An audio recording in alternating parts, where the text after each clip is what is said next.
By the power of meditation, the Bodhisattva Samantabhadra emanated hundreds of millions of multicolored light rays from his heart as multitudinous dust particles in innumerable Buddha fields.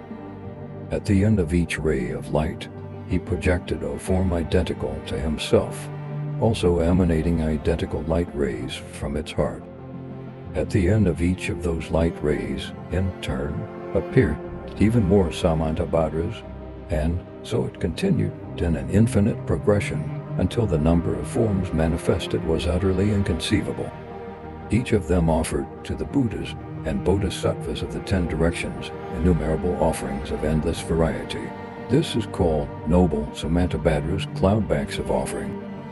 You say, with both physically arranged and mentally created offerings, I offer everything in the universe as one vast gesture of offering.